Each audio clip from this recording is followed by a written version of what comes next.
वाले लोग हैं उनको फ्री हैंड दें, कोई जालिम नहीं है ये। उस्ताद का कभी दिल किया मारने को बच्चे को? बेजा कभी नहीं मार सकता वो। शायद आप उतनी सजा दे लेते हैं जितना ये देते हुए वैसे भी इनका दिल दुखता है, लेकिन अगर कभी बच्चा गलती करे ना दें तो उसका हौसला बढ़ता है। आप सब ने एक वाकया सुन रखा है कि एक बंदा था जिसको सजा हो गई और सजाए मौत, पूरी जिंदगी कत्ल किए, गुनाह किए, सजाए मौत हो गई।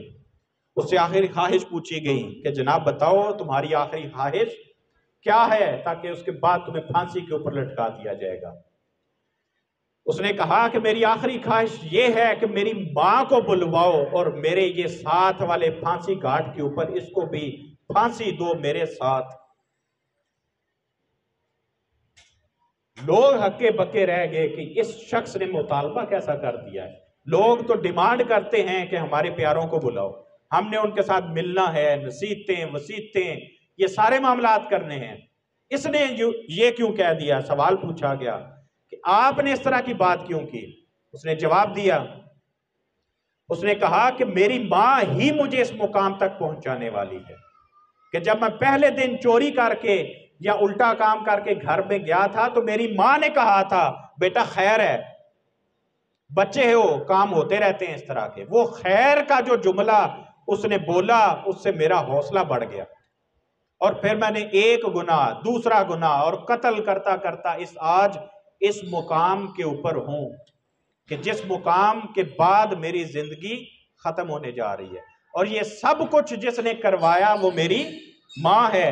काश के उस दिन उसने मेरे ऊपर सख्ती की होती, उस दिन उसने मुझे रोका होता, टोका होता और आज मैं इस मुकाम से बच जाता। ये इसी वजह से कहा गया कि पहली दरसगाह जो है वो मां की गोद है और आज मां की गोद वीरान हो चुकी है। मां आज किन चीजों में मशगूल हो गई, मैं उस तरफ आता हूं। मैं वो बताता हूं कि आप क्या कर रहे हैं आजकल। अब माएं, आज की मां किस चीज के अंदर मशगूल है?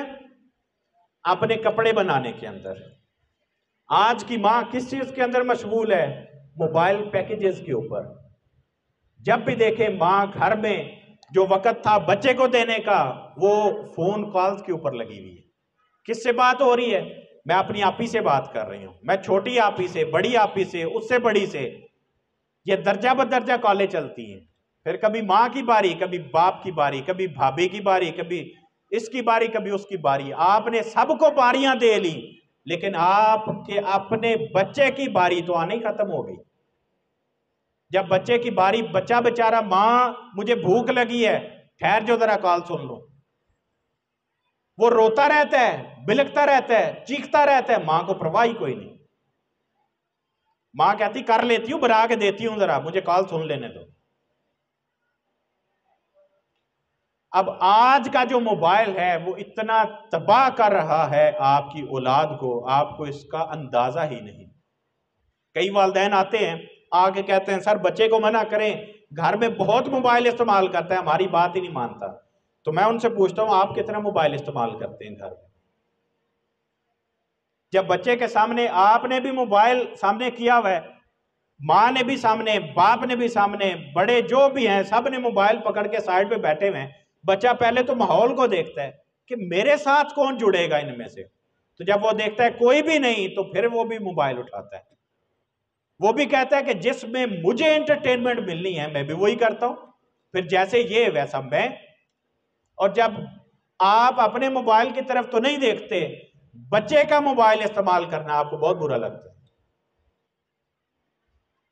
फिर कितनी माएँ ऐसी बैठी हैं, बताएं, रात को सोते हुए अपने बच्चे को किस्से कभी सुनाए हों, हजरत खालिद बिन वलीद के, टीपू सुल्तान के, हजरत उमर फारूक के, नबी करीम सल्लल्लाहु अलैहि वसल्लम के वाकयात सुना सुनाकर, किस्से कहानियां सुनाकर सुलाया हो। कोई मां आज के सेशन के अंदर मौजूद है? माएँ अपना रोल अदा करना भूल गई। मां की जो जिम्मेदारी थी वो जिम्मेदारी निभाना भूल गई। और फिर गिला शिकवा हम मुआशरे के अंदर मुआशरा बड़ा खराब हो गया, मुआशरा बड़ा तबाही का शिकार हो गया। ये नहीं पता मुआशरे को बनाने वाली ही मां थी। तो खुदारा खुदारा रात को कम अज कम, ये मेरी आप सबसे रिक्वेस्ट है, पूरा दिन ज्वाइंट फैमिली सिस्टम में आपके पास टाइम नहीं होता।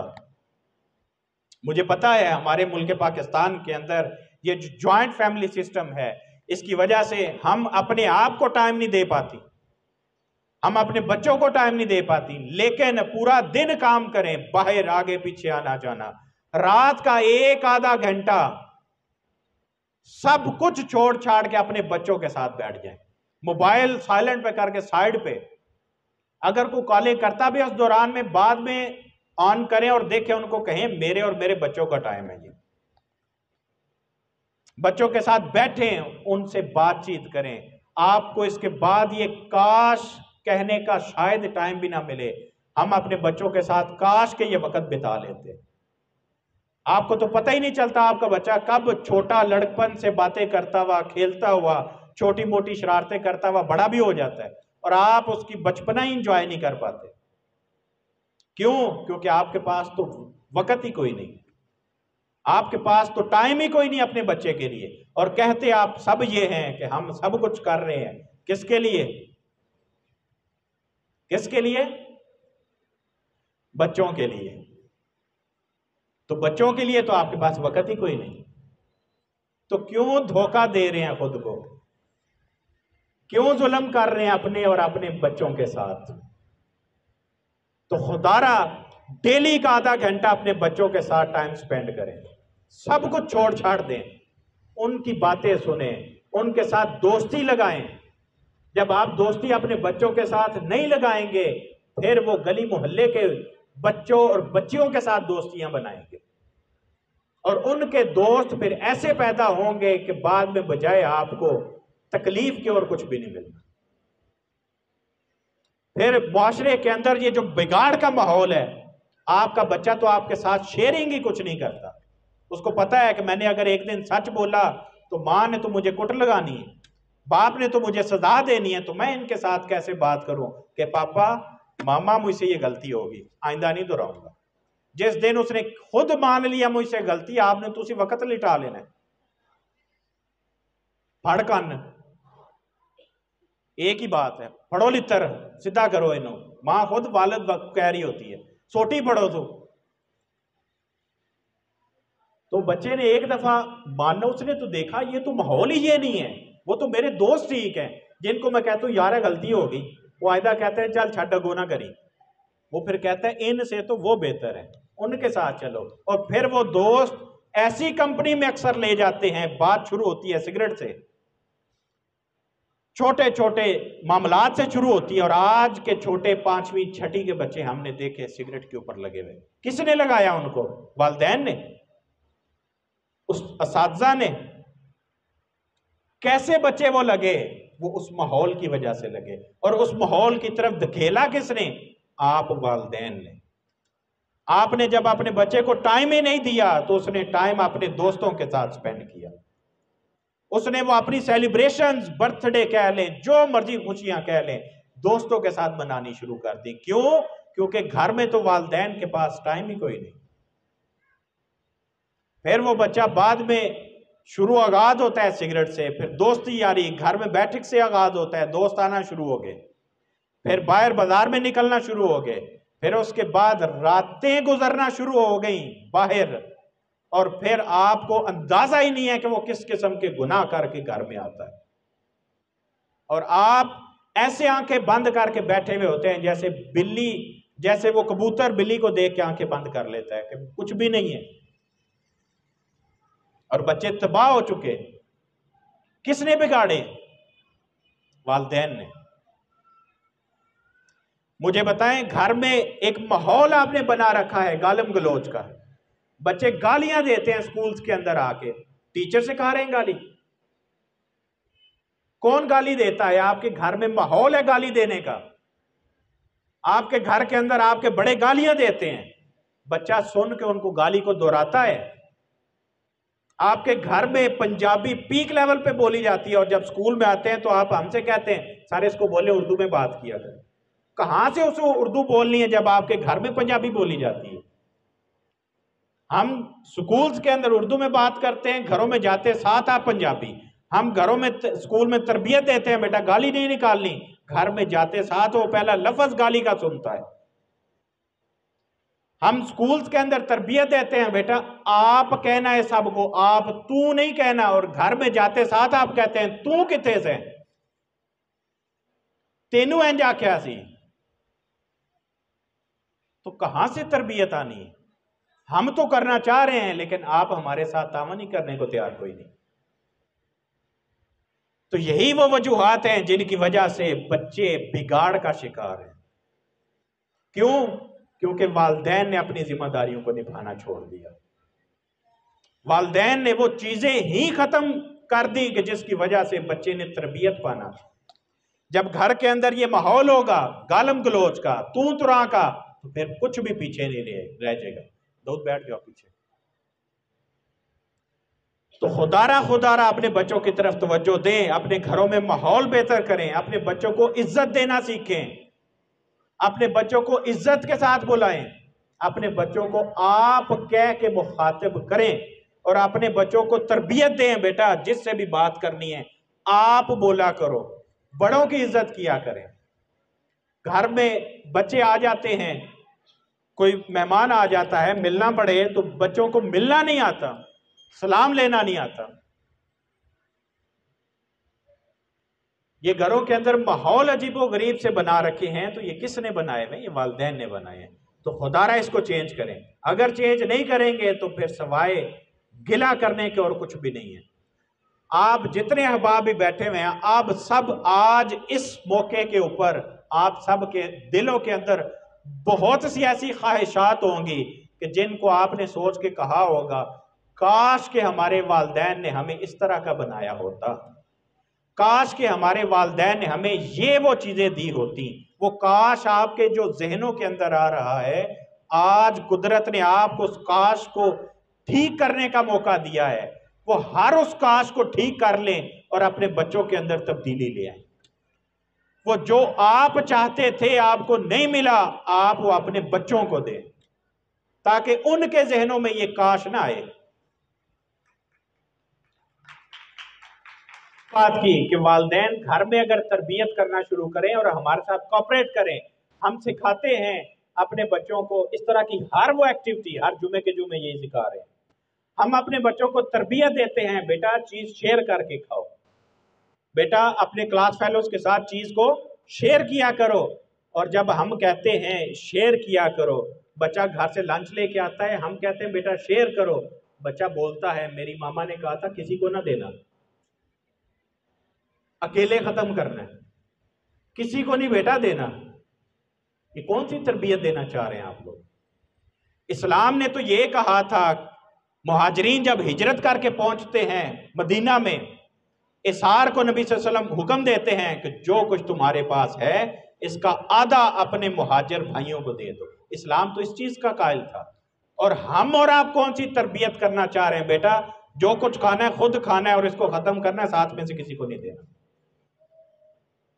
ये कौन सा इस्लाम हम सिखाना चाह रहे हैं?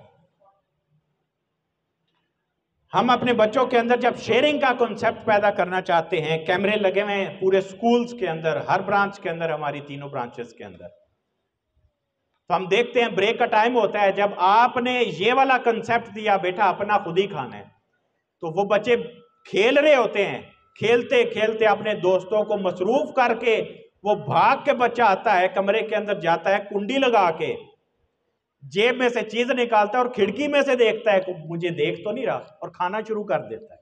हम कैमरे में से देख देख के हैरान होते हैं कि ये तरबियत कहां से आ रही है। छुप के खाने की तरबियत मैं बताता हूं कहां से आ रही है। हमारे घरों के अंदर खाने का टाइम हो, आप सब दस्तरखान के ऊपर बैठे हुए हो, बाहर दरवाजा ना को पता चले जनाब चाचू आगे ने बाला दे, नसो नसो नसो दौड़ लग जाती है। कोई बर्तन उठा के पेटी के नीचे, कोई किचन में फेंक रहा है, कोई फ्रिज में रख रहा है, जनाब नसो दौड़ लगाओ, खा जाएंगे खा जाएंगे। वो भाई उन्होंने तो अपना मुकद्दर का खाना था। उन्होंने तो अपना नसीब लेके जाना था, लेकिन आपने अपने बच्चों की घरों में तरबियत करना शुरू कर दी कि बेटा अकेले खाना है, कोई ऊपर से आ जाए तो भागना है चीज को लेके, किसी के साथ शेयर नहीं करनी। तो यही वो वजह है कि जिसकी वजह से बच्चा फिर देखता है मेरे घर का माहौल क्या है। हम इधर से सिखा रहे हैं बेटा शेयरिंग, घर से सिखाया जा रहा है, दरवाजा नॉक होने की देर है भागना शुरू कर दो। कुछ चारपाई के नीचे घुस रहा है, कुछ बेड के नीचे घुस रहा है, कुछ छलांग लगा के कहीं जा रहा है, रास्ते में कुछ चीजें गिर रही हैं। ये कानून लागू कर रहे हैं आप अपने बच्चों के अंदर, बेटा किसी को कोई चीज नहीं देनी। फिर इसी तरह के बच्चों को हमने बड़े होके देखा अपने भाई को कत्ल करते हुए। क्यों? क्योंकि आपने तो सिखाया ही ये था, जो कुछ करना है सिर्फ अपने लिए करना है, दूसरे किसी को कुछ भी नहीं देना। आपने घरों के अंदर एक माहौल पैदा कर दिया कि बेटा शेयर करना तो दूर की बात, आपके घर के अंदर जिस भाई ने जूठा गिलास कर दिया, पानी भी उसमें से नहीं पीना। बताएं ईमानदारी के साथ, ही माहौल है कि नहीं? सगे भाई एक प्लेट में से खाना पसंद नहीं करते, गिलास के अंदर से पानी पीना पसंद नहीं करते। ये किसने तरबियत करनी थी? ये मां ने करनी थी। बेटा एक दफा रोता मुझे अलग दे, उसको कहें कि भूखा रहना पसंद मैं कर लूंगी तुम्हारा, लेकिन तुम्हें अलग खाना नहीं दूंगी। और हमारे यहां कल्चर बन चुका है, जैसे जैसे बंदा आ रहा है हम खाना बना के दिए जा रही हैं। एक घरों के अंदर टाइम फिक्स करें, नाश्ते का भी, लंच का भी, डिनर का भी। जो आके उस टेबल के ऊपर बैठेगा वही खाना खाएगा, दूसरा भूखा रहेगा। आप कभी कैडेट कॉलेजेस का चक्कर लगा के देखें, बेस्ट का टाइम एक होता है,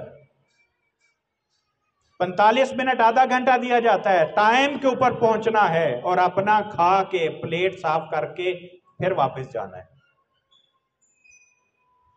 और हमारा तो पूरा दिन इसी चक्कर में, आप भी बेचारी भाग दौड़ कर रही होती हैं।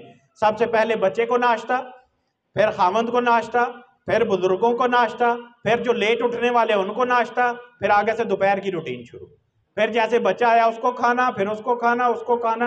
आपका तो पूरा दिन इसी चक्कर में। आप कैसे मसरूफ नहीं रहेंगी जब आपने अपने घर का माहौल सेट करना है, टाइम फ्रेम सेट करना है। बेटा ये टाइम पीरियड है, इसमें जो उठेगा नाश्ता करेगा, नहीं उठेगा दोपहर तक भूखा रहेगा। माहौल बना के तो देखे। नबी करीम सल्लल्लाहु अलैहि वसल्लम ने तो फरमाया था मुसलमान के झूठे में शिफा है, और आज हम कहते हैं कि नहीं जनाब ये झूठा हो चुका है, वापस ले जाओ। ये कौन सी तरबियत है जो हम अपने बच्चों के अंदर पैदा करना चाह रहे हैं? इस तरबियत को अगर तो चाहते हैं तो खुद को बदलना पड़ेगा, और अगर खुद को नहीं बदलेंगे तो किसी सूरत ना तालीम बेहतर हो सकती है और ना तरबियत बेहतर हो सकती है। फिर वही नफ्सा नफ्सी का आलम होगा, फिर वही मारदाड़ होगी, फिर वही होगा जो आज मुआशरे के अंदर हो रहा है। भाई भाई को कत्ल कर रहा है, बेटा वालदैन को पास बिठाने के ऊपर राजी नहीं। जिनके वालदैन हयात हैं, कितने वालदैन ऐसे बेटे या बेटियां बैठी हुई अपने वालदैन के साथ टाइम स्पेंड करते हैं।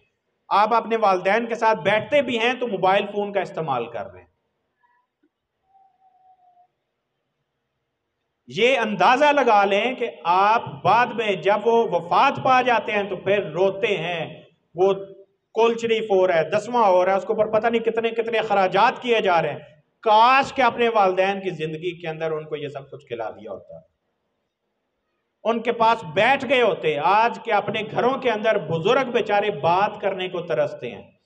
वो बेटा बेचारा तो पूरी जिंदगी के लिए एक बन गया बैल का कोलू कि पूरी दौड़ उसकी लगी हुई है पैसा कमाने में, लेकिन घर में उसने जिसको छोड़ा हुआ था वो बुजुर्गों को पूछ के राजी नहीं। कल को आपके ऊपर भी वही वक्त आना है। और कुछ तो माएं ऐसा करती हैं, अपने बुजुर्गों के पास बच्चे को भेजना पसंद नहीं करती। वो कहती हैं ये गलत तरबियत करेंगे। वो कौन सी गलत तरबियत वो करेंगे? पहले का दौर देखें, इन बुजुर्गों ने ही मुआशरा बनाया था अच्छा, और आज आपने अपने बच्चे बुजुर्गों के पास बिठाने बंद कर दिए। बेटा ना जाना दादा के पास, ना जाना दादी के पास, पटियां पढ़ाएगी। तो खुदारा खुदारा अपने बच्चों को इन बुजुर्गों के साए के नीचे भी करें। दो किस्म की तालीम होती है, हम अमूमन कहते हैं, एक वो जो स्कूल कॉलेज मदरसा यूनिवर्सिटी देती है, और एक वो तालीम होती है जो बुजुर्गों के नीचे और उनके साथ बैठ के, बोर्ड की तालीम जिसको कहते हैं, बुजुर्ग बैठे हुए होते हैं, उसमें बच्चा जाए, उसमें से जो तजर्बा और इल्म सीखता है वो यूनिवर्सिटी और कॉलेज में भी नहीं होता। तो बुजुर्गों के साथ अपने बच्चों को बिठाया करें। ये जो माएँ ही हैं जो ससुर और सास से अपने बच्चों को दूर कर लेती है, और वो तरस रहे होते हैं बेचारे कि हम अपने पोते और पोतियों के साथ खेलें, लेकिन मां खींच के ले जाती है, इधर आओ, इनके साथ ना बैठना। तो ये जुल्म करना भी बंद करें, बुजुर्गों के साथ अपने बच्चों का मैक्सिमम टाइम स्पेंड करवाएं। इसके बाद जो अगली चीज है, देखें आप जितने अहबाब आए हुए हैं, हमारा और आपका मकसद सिर्फ एक है कि हमारे बच्चों के अंदर तालीम भी बेहतर हो और तरबियत भी बेहतर हो। तो उसके लिए हमें ये करना होगा, अभी पिछले दिनों जैसे देखें हमने ईद के ऊपर एक एक्टिविटी करवाई। हमने अपने बच्चों को कहा कि बेटा आप लोगों ने ईद वाले दिन अपने अपने घरों में से सवैयों की प्लेट लेके जो कुछ भी बना हुआ है साथ मोहल्ले में जाके देनी जरूर है। आपके बच्चों ने किया कि नहीं किया? इस तरह किया ना? हमने ये बाकायदा तौर पे एक्टिविटी करवाई। क्यों? पुराने दौर में रिवाज होता था, दरवाजे खटखटा खटखटा के बच्चे जाके चीजें गिफ्ट कर रहे होते थे, और आज के दौर के अंदर आपके घर में सब कुछ पका हुआ है, साथ वाले घर में देना पसंद कोई नहीं। तो ये शेयरिंग का कॉन्सेप्ट अपने घरों में से आगाज करें। आपके बच्चों में से फिर देखें किस तरतीब के साथ आगे वो बढ़ते हैं, उनके ज़हन कैसे खुलते हैं और मुआशरा कैसे ठीक हो जाता है। इसके बाद जो अगली चीज है तरबियत के लिए, वो ये भी जरूरी है कि आपका जो बच्चा है उस्ताद की रिस्पेक्ट करे। ये बहुत जरूरी फैक्टर है। जब तक ये वाला काम नहीं होगा उस वक्त तक तरबियत नहीं आ सकती है। जुमे का दिन है, वक्त का बादशाह, उसके दो बेटे उस्ताद से पढ़ते हैं, और जुमे के दिन वो देखते हैं कि हमारा उस्ताद भी इसी मस्जिद में नमाज पढ़ने आ गया।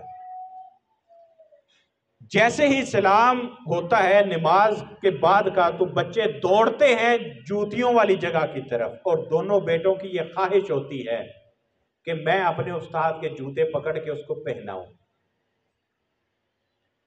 बादशाह ये देख रहा होता है, कोई गिला नहीं करता कि मेरे बच्चों को उस्ताद कौन सी तालीम सिखा रहा है, कि ये शहजादे हैं, और शहजादों को जचता है कि उस्ताद के जूते पकड़ के उसको पहनाए? नहीं कहा।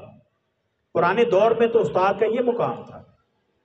हजरत अली का कौल है, जिसने मुझे एक लफ्ज सिखाया उसने मुझे खरीद लिया, वो मैं उसका गुलाम बनने को तैयार। लेकिन आज के दौर के अंदर उस्ताद की इज्जत क्या रह गई? क्या इज्जत आपने अपने बच्चों के दिमागों में उस्ताद की बनाई कि बेटा इनको पूछ लेंगे, आपको हाथ भी लगाएं तो हम हाजिर हैं। ये कौन होते हैं आपको पूछने वाले, ये आपको हाथ लगाने वाले? जब ये वाला मुकाम आएगा तो उसके बाद फिर ये बिल्कुल उम्मीद ना रखें कि बच्चों के अंदर तालीम और तरबियत को ठीक किया जा सकता है। इनकी रिस्पेक्ट का ख्याल करें, आपके बच्चों की रिस्पेक्ट बढ़ेगी। जब आप आते हैं इनके साथ मिलते हैं, कोई मसला हो तो बच्चे को थोड़ा साइड पे करके इनसे बात कर लें। बच्चों के सामने खड़े होकर जब आप बात करेंगे तो उनका हौसला बढ़ेगा, उनको लगेगा कि ये तो कुछ भी नहीं है। तो फिर जो कुछ भी नहीं है उनसे कुछ लिया भी नहीं जा सकता, उनसे आपके बच्चों को फिर कुछ भी नहीं मिलना।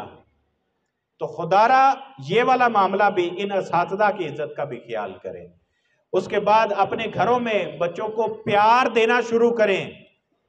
आप अपने बच्चों की तारीफ नहीं करते, आप अपने बच्चों को कंपैरिजन करते हैं मोहल्ले वालों के साथ, चचा के बेटे के साथ, नंद के बच्चों के साथ, भाभी के बच्चों के साथ कंपैरिजन करते हैं। उसने देखो इतने नंबर लिए, तुमने क्यों नहीं लिए?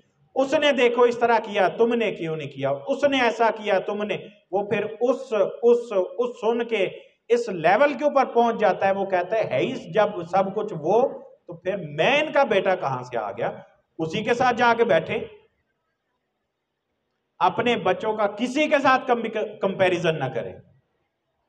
उनको सिर्फ मिसाल जरूर दें कि बेटा देखो वो इतने अच्छे नंबर ले रहे हैं तो आप भी ले सकते हैं, आप हैं उनसे अच्छे। ये जो हर दफा कंपैरिजन करने वाला मामला है, खुदारा ये ना किया करें। और अपने घरों में दूसरा ये काइंडली मेरी रिक्वेस्ट ये है कि अपने बच्चों को एक जैसा प्यार देना शुरू करें।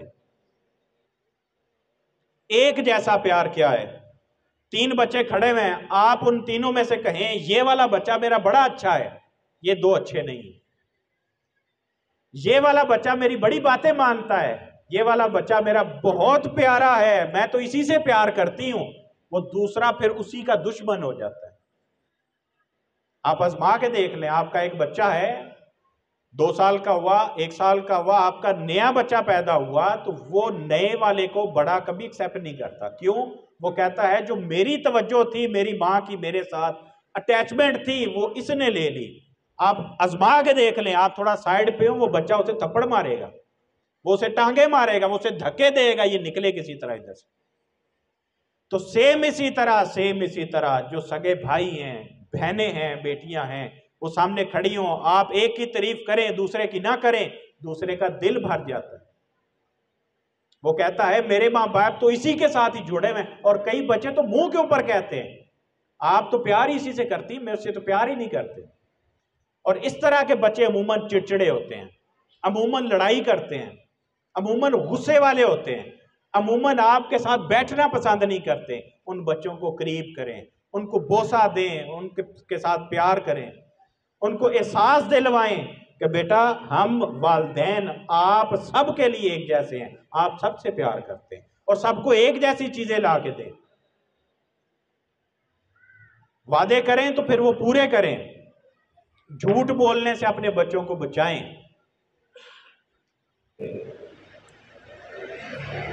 और फिर वो बच्चे बागी होते हैं। घरों में 2 सगे भाई इकट्ठे हमारे एक क्लासरूम में आके अगर बैठे हुए हो, वो एक दूसरे के साथ एक किताब से पढ़ना पसंद नहीं करते। वजह पीछे देखी जाए तो एक के साथ माँ बाप ज्यादा प्यार करते हैं और दूसरे को परवाहते नहीं। तो काइंडली अपने बच्चों के साथ ये जुल्म ना करें, एक जैसा प्यार दें, उनके साथ बैठें, हर रोज के 30 मिनट सिर्फ अपने बच्चों को दें। कोई और काम ना करें, सारे काम छोड़ दें, हर चीज से उनको दूर करें, बंद करके उनके साथ बच्चे बन जाए, खेलें उनके साथ, उनकी बातें सुने, उनके ख्यालात सुने, उनको कहें बेटा आप क्या चाहते हैं हमें बताएं। जब आप ये काम नहीं करेंगे फिर वो बाहर की तरफ मूव करेंगे और बाहर से अपने बच्चों को बचाएं, अपनी दोस्तियां उनके साथ ज्यादा लगाएं, पढ़ाई की तरफ आए। हमारे स्कूल्स के अंदर अमूमन सी वर्क भी करवाया जाता है, होमवर्क दिया जाता है, उसमें से भी कोशिश की जाती है 40-50% काम हम स्कूल्स के अंदर करवा के भेजें। लेकिन ये जो 30-40-50% काम घर के लिए भेजते हैं, बच्चे घर से करके नहीं आते। क्यों नहीं करके आते? घर में माहौल ही तालीम का नहीं, घर में वालिदैन बच्चों के ऊपर वो तवज्जो देने के लिए तैयार कोई नहीं। तो अपने बच्चों के साथ जब डेली का आधा घंटा आप बैठेंगे, निकालेंगे, तो आपको पता होगा मेरा बच्चा होमवर्क करके, बेशक ट्यूशन वाली से पढ़े, करके आया या नहीं करके आया। बच्चों को घर में होमवर्क की तरफ तवज्जो दिलवाएं, बच्चों की छुट्टियां कंट्रोल करवाएं। आए रोज अमूमन क्या होता है, आपके बच्चों की छुट्टियां कंट्रोल नहीं होती हैं। बच्चे एक दिन आते हैं, 3 दिन छुट्टी, फिर 2 दिन आए, फिर 4 दिन छुट्टी। तो जब यही वाला मामूल होता है तो उसके बाद फिर बच्चा किसी सूरत स्कूल के अंदर दिल नहीं लगाता। और ये वाली उम्र एक ऐसी उम्र है 7 से 8 साल तक, जो बच्चा दिमाग के अंदर चीज फिट करता है, देखता है, सुनता है, वही स्टोर होता है और वही फिर करके दिखाता है। इसकी मिसाल आप पूछें, इसी तरह है पुराने दौर के अंदर, दौर इतना पुराना नहीं हुआ, अभी 6-7-8 साल पीछे की बात है, 9-10 साल पीछे की। सबने देखा होगा टेप हुआ करती थी, जिसमें वो फीते वाली टेप हुआ करती थी, प्ले करते थे, आवाज आती थी, ऑडियो कैसेट जिसका नाम था। ऑडियो कैसेट की रिकॉर्डिंग हुआ करती थी, किस तरह 2 बटन इकट्ठे दबाते थे, टेप अंदर करते थे, हम जो बोलते थे उसके अंदर वो रिकॉर्ड होता था कि नहीं? फिर जब रिकॉर्डिंग बंद हो जाती थी, आप निकाल के वापस लगाते थे, वही आवाजें निकलती थी कि कोई और निकलती थी? वही निकलती थी ना, उसी टेप की तरह। और अगर उस टेप को आप 10 साल बाद निकाल के दोबारा वापस लगाएं, आवाजें बदल जाएंगी? बदल जाएंगी कि वही आएंगी? वही आएंगी। तो सेम इसी तरह जो आपने 8 साल तक बच्चे के दिमाग में जो कुछ उतारा, जो कुछ उसके सामने किया, बच्चे ने वही करना है। बच्चा बड़ा हो जाए, आप चाहे आप तब्दील करें इसे, तब बड़ा नहीं होगा। आप कहते हैं कि बच्चा अगर नमाज नहीं पढ़ता तो आप नमाज पढ़ के दिखाना शुरू कर दें, नमाज पढ़ना शुरू कर देगा। आप मोबाइल से बचाना चाहते हैं बच्चे को, अपने घर में माहौल बनाए मोबाइल से बचाने वाला, बच्चा करेगा। आप गालम गलोच से बचाना चाहते हैं, गाली गलोच कम करें घरों में, बच्चा गाली गलोच नहीं देगा। आप उर्दू में बात करना शुरू कर दें, बच्चा उर्दू में बात करना शुरू कर देगा। हर वो चीज जो बच्चे से आप डिमांड करते हैं वो खुद कहें ना, करके दिखाएं। वो आप वालिदैन करना शुरू कर दें, आप देखें बच्चा खुद ब खुद वो ही सब कुछ करेगा। और आप सबके सामने नतीजा निकल आएगा कि बच्चे ने कितना ठीक किया। और ये ज्यादा काम वालदा के ऊपर डिपेंड करता है, माओं के ऊपर डिपेंड करता है। अच्छी माएं बनने के लिए आपको कुर्बानियां देनी पड़ेंगी, आपको मेहनत करनी पड़ेगी। और इसके बाद अपने बच्चों के दोस्तों के ऊपर नजर रखें। आपके बच्चे के दोस्त तबाही की तरफ भी लेके जा सकते हैं और अच्छाई की तरफ भी लेके जा सकते हैं। ये आपने देखना है कि आपके बच्चों के दोस्त किस तरह के। अगर उनकी दोस्तियां अच्छे बच्चों के साथ हैं तो वो भी अच्छे होंगे। वो आप सब ने सुन रखा है कि अगर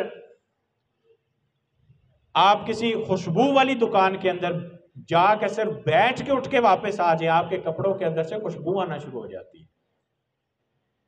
और अगर गंदगी वाली जगह पे जाएं तो बदबू यकीनन आती है, आपके कपड़ों में से भी आना शुरू कर देगी। सेम इसी तरह आपका बच्चा अगर अच्छी महफिल में बैठे उठेगा वो अच्छी तरबियत पाएगा। और अगर उसकी दोस्तियां अच्छी जगह पे नहीं है, वो किसी सूरत आप चाह के भी उसकी अच्छी तरबियत नहीं कर सकते। अपने बच्चों के दोस्तों के ऊपर नजर रखें,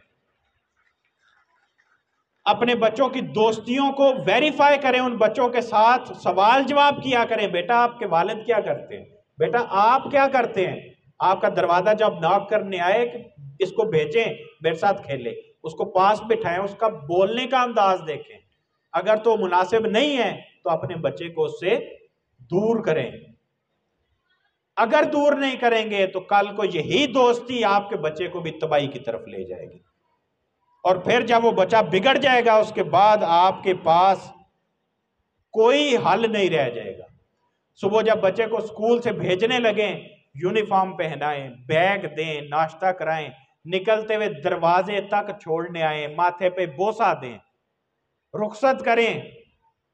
और जब बच्चा वापस आए तो दरवाजे के ऊपर खड़े हो के उसको रिसीव करें, उसको मिलें, गले मिलें, प्यार करें। उसको लगे कि मेरी माँ भेजते हुए भी मेरे ऊपर मेहनत करती है, मेरी माँ जब मैं घर वापस जाता हूं तब भी मेरे साथ उसी तरह का रवैया इख्तियार करती है। वो आपके साथ जुड़ेगा, उसको लगेगा कि मेरी माँ मेरे साथ सिंसेयर है, मेरी माँ जैसी और माँ कोई नहीं। तो ये माँ का रोल अदा करने के लिए आपको कुर्बानी देनी पड़ेगी।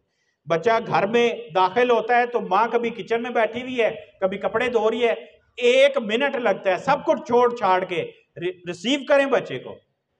उसके बेटा ये उतारो यूनिफॉर्म, अलमारी मौजूद है आपकी, इसके अंदर हैंग करो, जूते चेंज करो, हाथ मुंह धो, मैं खाना लगाती हूँ।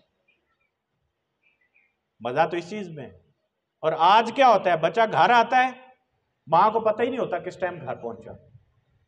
बच्चा घर आके शोर करता है मुझे खाना दें, मां कहती है देती हूं, सब्र तो कर लो। क्या तमाशा, और सारी पूरा कमरा उठा के मेरे सर के ऊपर जिस तरह चढ़ाया हुआ है, सब्र करो देती हूं। नहीं, बच्चों को टाइम के ऊपर तवज्जो दें। करना आपने वही कुछ होता है, लेकिन जब लेट करती हैं बच्चे को गुस्सा आता है, वो चिड़चिड़ापन फील करता है, और फिर बच्चा आपके साथ, आप सब कुछ वही कर रही हैं लेकिन आपका बच्चा आपके साथ फिर उस तरह की मोहब्बत नहीं कायम कर पाता। तो वक्त के ऊपर करें, करना वही है तो वक्त के ऊपर कर लें, और रिसीव करें, प्यार करें अपने बच्चों को, अपने बच्चों के साथ खेला करें, घर के अंदर ही खेला करें, उनकी बातें सुने, उनको कहानियां सुनाएं, और वही कहानियां सुनाएं जो हमारे असलाफ की हैं। पता चले उनको कि हम तरबियत कैसे पाएं। आज बच्चा मोबाइल देखते देखते सो जाता है और सुबह उठते साथ फिर उसके हाथ में मोबाइल या सामने कार्टून, इसके अलावा तीसरी बात कोई नहीं। तो कहां गई तरबियत, कहां गई तालीम? हमें इन दोनों चीजों की तरफ वापस आने के लिए ये सारी चीजें वो करनी पड़ेंगी जिससे आज मां ने खुद को दूर कर लिया है। इसके बाद देखें, आप सबकी जिम्मेदारियां, हम स्कूल्स वाले जिस तरह हमारे जिम्मे जो कुछ भी है हम तालीम के मुतालिक पूरी करने की कोशिश करते हैं, लेकिन आपके साथ हमारा एक कमिटमेंट हुई हुई है और इन चीजों को पूरा करने के लिए हमारे मामलात होते हैं। चीजों को चलाने के लिए हमें भी उसी तरह चीजें अदा करनी पड़ती हैं, तनख्वाहों की सूरत में, किराए की सूरत में, बिल की सूरत में। आप वालिदैन को हम सब ने रिक्वेस्ट की हुई है कि हमें 10 तारीख तक आप खुद आके फीस जमा करवा जाया करें, लेकिन मैं आपको अफसोस के साथ ये बता रहा हूं कि आप वालिदैन अपनी जिम्मेदारी पूरी करने को तैयार कोई नहीं। आज 20 तारीख है, आज 20 तारीख वाले दिन तक इस महीने की अभी तक फीसें आधी से ज्यादा लोगों ने दी कोई नहीं। अब मुझे बताएं, 50% लोग अगर स्कूल में टाइम के ऊपर फीस वक्त के ऊपर आके अदा नहीं करेंगे तो फिर हम पूरे का पूरा महीना क्या इसी चीज में रहें कि बेटा फीस क्यों नहीं लेके आए, खड़े हो जाओ, बाहर चलो, काम नहीं करवाना, सजा जजा। टीचर्स का काम तो ये था ही नहीं। कौन करवाने के ऊपर मजबूर कर रहा है इस चीज को? आप वालिदैन। आपकी ड्यूटी में शामिल था, जहां पे बाकी सारे काम आप किए जा रहे हैं, लेकिन फीस देने के लिए आपके पास, बच्चों की फीस देने के लिए आपके पास पैसे कोई नहीं। और आपने पहले कहा हम सब कुछ कर रहे हैं, किसके लिए? बच्चों के लिए। तो बच्चों के लिए तो आपके पास पैसे ही कोई नहीं। आपके पास तो बाजार में सारे वो काम करने को आप तैयार हैं जो नहीं भी करने होते, लेकिन जब बच्चों की बारी आती है आप सरफा करना शुरू कर देते हैं कि इस महीने की फीस खैर है, अगले महीने दे देंगे, और बच्चा बेचारा एहसास कमतरी का शिकार क्लासरूम के अंदर के बाकी सब की फीस आ गई है, मेरी कोई नहीं आए, मेरे वालिदैन गरीब, मेरे वालिदैन पता नहीं क्यों मेरे पीछे नहीं आते, तवज्जो नहीं देते, मेरी फीस देने के लिए उनके पास पैसे कोई नहीं। तो आप अपने बच्चे के लिए अगर एहसास कमतरी से निकालना चाहते हैं तो अपनी जिम्मेदारियों को पूरा करना शुरू करें। और मैंने जितनी पीछे बातें सारी की हैं वो आपकी ही जिम्मेदारियां हैं, उन जिम्मेदारियों को निभाएंगे तो तब जाके ये चीजें पूरी होनी है, उसके अलावा कोई नहीं होनी। उसके बाद आज का ये जो दौर चल रहा है, इसकी मेरी आखिर में 2-3 रिक्वेस्ट है आप सबसे। पहले नंबर पे तो ये है, आज इस गर्मी के मौसम के अंदर अपने बच्चों को तरगीब दिलाएं कि बेटा मैक्सिमम दरख्त लगाओ, आप खुद भी लगाएं और मुआशरे के अंदर लोगों को भी कहें कि दरख्त लगाएं, ज्यादा से ज्यादा जितने दरख्त लगा सकते हैं, ताकि हम मिल के अपने मुआशरे को दोबारा से ठीक कर सकें।